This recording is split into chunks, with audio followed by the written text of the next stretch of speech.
Good afternoon and welcome back to Miss P Presents with me, Miss P. I've missed you. Now today it is a very dark, blustery, windy, cold, rainy, miserable day, and so I thought I would talk you through my absolute favourite reads for when the weather is like this.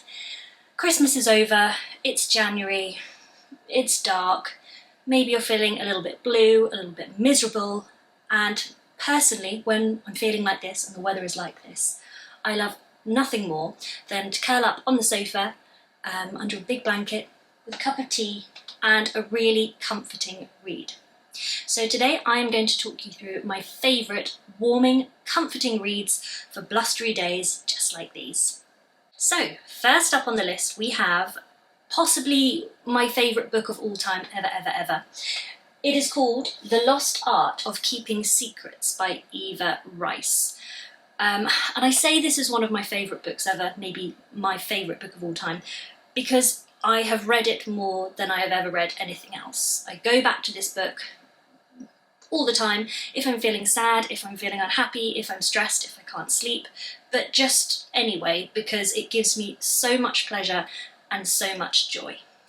As you can see, it is fairly well loved. I've had it since I was about 17, and it's also one of those books that I just love to dip in and out of. I don't always have to read the whole thing through, but just a chapter here or there, and it always lifts my mood. So The Lost Art of Keeping Secrets focuses on our protagonist, Penelope Wallis. She is 18 years old. She is living in a vast, beautiful, crumbling old estate called Milton Magna Hall in the 1950s. Life for Penelope Wallis is pretty boring. The friends she has from school, they're all rather ordinary. She doesn't find that she has much in common with them. Life isn't very exciting. Until one day, Penelope meets Charlotte at a bus stop. Now, Charlotte is completely unlike anybody that Penelope knows. She is eccentric, she's exciting, she's glamorous. She meets Charlotte's cousin Harry, who is a moody magician. He is sarcastic, sardonic, and of course a little bit sexy. And from then on, life is just really exciting. She's swept into this world of glamorous parties, dinners at the Ritz, dances, card games. It's an absolutely divine book. I love it. As I said, it fills me with joy, it makes me happy, and I really recommend that you give this one a try. Next up on the list, we have Dear Mrs. Bird by A.J. Pierce, and I have also included in this selection the sequel, Yours Cheerfully, also by A.J. Pierce. Now, these books, again, are brilliant comfort reads. They're set during the Second World War, so I think 1941, Dear Mrs. Bird begins, and our protagonist in these novels is Emmeline Lake. Now, she aspires to be a lady war correspondent, and at the beginning of Dear Mrs. Bird, she successfully finds herself a position at a local paper. She is going to be the typist for a woman called Mrs. Bird, who is the agony aunt for this paper.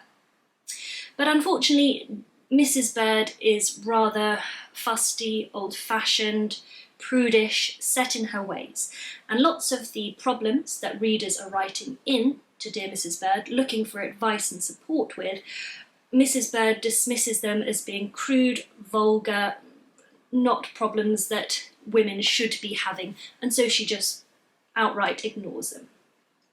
Now, Emmeline, as it is her job to type up Mrs. Bird's responses, reads these problems from the readers and sympathises with a lot of them, and is really keen to offer practical support and advice and help.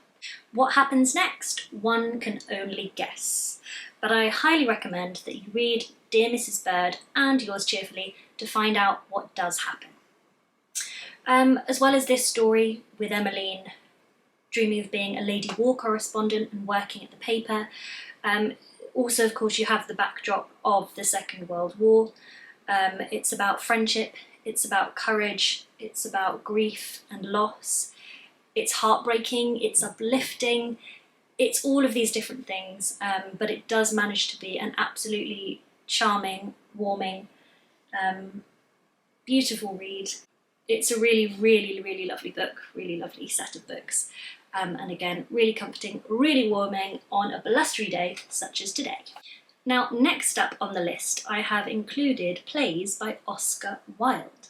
I have a particularly divine edition here, not this one, this here. So, The Importance of Being Earnest and other plays by Oscar Wilde. It's very beautiful. You can see the gold leafing. And it's got The Importance of Being Earnest, it's got, let's see, Lady Windermere's Fan, A Woman of No Importance, An Ideal Husband, all of the greats. It's a really lovely size, ideal for the train. And of course, if you haven't read any Oscar Wilde before, you should. If you have, you will know that every word will bring you joy. He is an absolute master. It's full of wit, full of humour. It's so funny, so divine. I absolutely love all of his plays. And as I said, very handy size for the train. Now, if you think you wouldn't like to take this in a handbag or a backpack, because it might get crushed, a smaller version.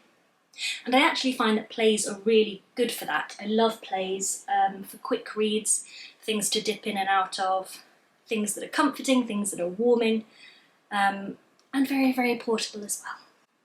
So I also thought I would include on this list Agatha Christie, just in general, because even though, of course, she writes about murders and the solving of those murders, everybody knows there is nothing more comforting than a whodunit. Especially the way Agatha Christie writes. She's so clever, she's so cunning, with the settings as well. You have sort of Miss Marple, the quaint old English lady in the small English village, or the detective, Monsieur Hercule Poirot, the Belgian detective, in sometimes exotic locations, but also sometimes just here in little old England. So I've included a few of those. I've got Death in the Clouds here, Black Coffee, Lord Edgware Dies, Partners in Crime, Murder in the Mews, They Do It With Mirrors. Where is Joffrey when I need him? And The Moving Finger. So, of course, Agatha Christie wrote a great deal of novels in her lifetime, some better than others, but I would highly recommend them if you're looking for something easy to read, comforting, fun, and something where you could be transported. You're entirely engrossed into the world that she creates. Snuggle up on the sofa, you could be absolutely anywhere, but it's definitely the perfect read for a cold January day. Now, the last two books that I wanted to include in this list of recommendations of warm, comforting reads for cold days such as these are two books that I have already recommended before in the series. So they are Miss Pettigrew Lives for a Day by Winifred Watson and I Capture the Castle by Dodie Smith. So Miss Pettigrew Lives for a Day is all about Miss Pettigrew, who is a slightly dowdy, down-on-her-luck governess who is accidentally sent to work for a glamorous nightclub singer, Miss Delicia Lafosse, at 5 Onslow Mansions, instead of, as she is supposed to be, for a position as a governess. So the whole novel is about what ensues over the next 24 hours, where similarly, as I spoke about the lost art of keeping secrets, being transported into this new exciting world that's completely alien from anything the protagonist has ever known. So this is what happens to Miss Pettigrew. She becomes firm friends with Delicia and her set, her circle. She experiences new things, cocktails, dancing, outwitting men. It's all very exciting, it's all very divine. And I love also that it's set within a short time period because it feels very urgent, very immediate. You feel like as you are reading it, it is happening, you are living it. So again, another brilliant, comforting read. I Capture the Castle by Dodie Smith. Any of you who have seen my review on my top 10 novels of the 1940s, of which this was one of them, will know how fiercely, how vehemently, how passionately I adore this novel. Now, as I'm going through my selection of recommended comforting reads I am realising that there is definitely a pattern. So the books that I seem to find comforting, they are all about protagonists who are dreaming of something more exciting, hoping for something to come along and change their lives for the better. And we have that again in I Capture the Castle. So we have 17-year-old Cassandra Mortmain, who lives in a crumbling old castle in the middle of nowhere with her Bohemian family. And again, life goes on in a very routine manner. They don't have a lot of money, times are tough. And then one day, two handsome American men show up out of nowhere and everything changes. Opportunities arise, they go to parties, they drink creme de menthe, they go to London, buy expensive perfume, they listen to records, they dance, they kiss. It's all very exciting and, for me, very comforting. It's escapism. And there's a quote on the back of this novel by Joanna Trollope that says, "I know of few novels that inspire as much fierce, lifelong affection in their readers." And for me, I couldn't agree more. That is the perfect way of summing up this novel. Read it. Those were my recommendations for my favourite warm, comforting reads for cold, blustery January days. I'd absolutely love to hear what your favourite comforting reads are, things that you go to, that you reread over and over again, that bring you joy, bring you peace, bring you pleasure.